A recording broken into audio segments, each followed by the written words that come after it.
If you've ever run a test on a checkout page, a subject line, or a pricing page, you've probably seen the words statistically significant sitting right next to a p-value. Most testing tools treat that number like a traffic light. Under 0.05, ship it. Over 0.05, leave it alone. It feels clean and final, like the software just made the decision for you. I run this kind of testing on my own businesses, not someone else's, and I've been staring at these numbers for years across more tests than I can count. I use p-values constantly, and I think they're genuinely useful. I also think most of the explanations floating around make them sound a lot more certain than they actually are. A p-value answers one narrow question. It does not tell you your idea worked. It does not tell you how much money you're going to make. It does not even tell you the effect is real in the way most people assume it does. Knowing what it actually measures and what it stays completely silent on is what keeps a solo operator from making a bad call and feeling confident while doing it. So start with what a p-value actually is. Say you're testing two versions of a landing page headline, version A and version B. Maybe A is your usual copy and B leads with a guarantee instead. You run the test, version B ends up converting higher, and the tool spits out a p-value of 0.03 for that gap. Here's the real definition, and it's worth sitting with because most people never actually hear it stated plainly. The p-value is the probability of seeing a difference at least as large as the one you saw. If there were truly no difference between the two versions and everything you observed was just noise from who happened to land on your page that particular week. That's the whole thing. It is not the probability that version B is better. It is not the probability that your result is a fluke. It's a statement about how surprising your data would look if nothing were actually different between the two versions, which statisticians call the null hypothesis, the boring assumption that your change did nothing at all. A small p-value means this, and only this. If the two versions were truly identical, a gap this big would be unusual to see by chance alone. It does not mean version B is definitely better. It means the pattern you're looking at is hard to explain by chance, assuming your test was set up cleanly in the first place, and that assumption is worth checking every time, not something you get for free just because a dashboard shows a green check mark.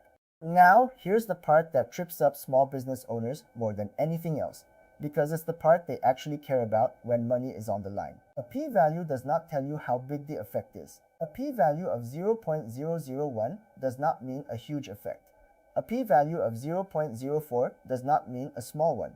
The p-value is about your confidence that a difference exists at all, not the size of that difference, and those are two completely separate questions that the number blends together in a way that's easy to misread. You can get a tiny, practically meaningless p-value out of a tiny, practically meaningless lift if you're sitting on a lot of traffic. And you can get a shaky, borderline p-value out of a genuinely large lift if you only had a handful of conversions to work with. The sample size distorts the number in both directions, and the p-value alone won't tell you which situation you're in. Picture this.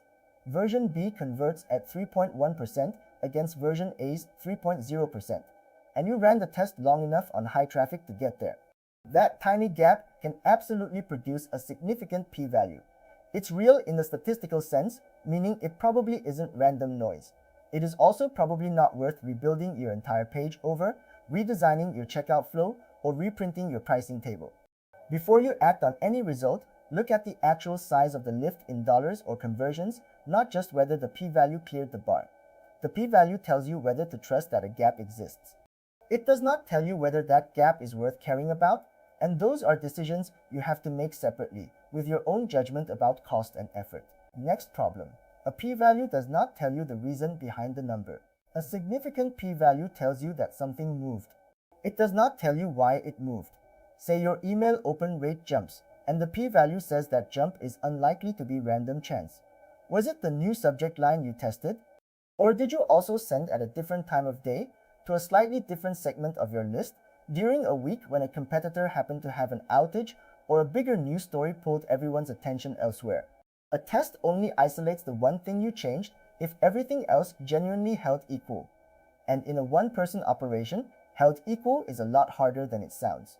You're usually testing inside real, messy market conditions, not a clean lab, and other things are moving at the same time your test is running, whether you notice them or not. A p-value cannot detect a confound. All it does is measure whether the pattern in your data is unlikely under the assumption that nothing changed. If something else changed too, the subject line, the timing, the audience, a competitor, the season, the p-value has no way to know that and no way to warn you either. It just reports the pattern and leaves the explaining to you. Danitans and Zamine, next one's on you more than on the math. A p-value does not fix a bad test setup. It is only ever as trustworthy as the test that produced it. And I've watched this go wrong in my own work more than once, usually when I was in a hurry. The first way it goes wrong is peaking early. If you check your results every day and stop the second you see something that looks significant, you are not running the test, the statistics assume you're running. Checking repeatedly and stopping at the first green light inflates your odds of a false positive well past whatever threshold you think you're protected by, sometimes by a lot. If you want to check early out of curiosity, that's fine. But use a method built for that kind of continuous checking and treat an early peak as information to note, never as a stopping signal to act on. The second way is small sample sizes. 10 conversions on version A and 13 on version B can absolutely produce a p-value. The math doesn't care how little data you feed it, but that number is built on almost nothing. One big order, one referral spike, or one customer who happened to buy 3 times can swing a sample that's small enough to flip the entire picture from a win to a loss. The third way is testing too many things at once. If you test 5 headlines against the control, you'd expect roughly one of them to look significant at the 0.05 threshold purely by chance, even if none of them actually did anything at all differently from the others. This is sometimes called the multiple comparisons problem, and it's easy to fall into without realizing it, especially when a testing tool lets you throw in as many variants as you like. The more variants or metrics you're testing in a single pass, the more you need to correct for that, or at minimum, the more skeptical you should be of any one result that happens to pop. Now let's talk about that 0.05 number itself, because it gets treated like a hard line between true and false, and it isn't one. It's a convention, nothing more. It became the standard in academic research decades ago, for reasons that had nothing to do with running a small business, and it carries no special authority over your decisions whatsoever. A result sitting at 0.06 is not meaningfully less real than one sitting at 0.04. Both numbers are estimates of how surprising your data would be under the null hypothesis, and both come with genuine uncertainty attached to them that a single cutoff can't erase. For a small operation, what actually matters is the decision sitting on the other side of that number, not the number in isolation. How much does it cost you to be wrong? And how much does it cost you to keep testing a bit longer to be more sure?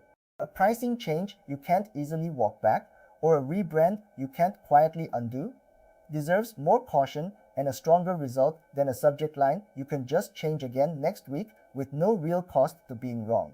So here's what I actually do with a p-value.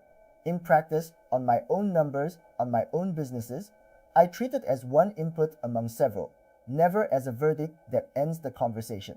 Before I act on any test result, I ask myself how big the actual lift is. In real numbers I care about, revenue or conversions, not just a percentage on a dashboard. I ask whether I let the test run long enough on enough traffic and whether I avoided stopping the moment I liked what I saw. I ask whether anything else changed at the same time. A season, a promotion, a traffic source that could explain the result on its own without my change being the real cause. And I ask whether the decision is easy to reverse if it turns out I'm wrong, because that changes how much certainty I actually need before I move. A p-value is genuinely good at one job. It tells you whether a pattern in your data is more than you'd expect from plain noise, assuming your underlying assumptions hold up. It was never built to tell you the size of the win, the reason behind it, or whether your test was clean to begin with. That part is still on you to check every single time, no matter how good the number looks. None of this means testing is a waste of time or that the number is worthless. It means a passing test is the start of a decision, not the end of one. A p-value under 0.05 is a reason to look closer at a result, not a reason to stop looking. The moment you treat it as the final word, you've handed a narrow statistical tool a job it was never designed to do. And that's usually where a solo operator gets burned, not because the math was wrong, but because the math was asked a question it couldn't answer. That's really the whole habit I'm describing. Run the test, get the number, and then keep asking the questions the number itself can't answer. It's slower than glancing at a green check mark and moving on, but it's the difference between a decision you can actually stand behind and one you just happen to get lucky with. Every one of these explainers lives in writing at dataresearchanalysiscollection.com. The whole metric library, in plain English if you want to go deeper than a video can take you. Every metric explained in writing at dataresearchanalysiscollection.com. So go have a look, and if this was useful to you, subscribe for the next one.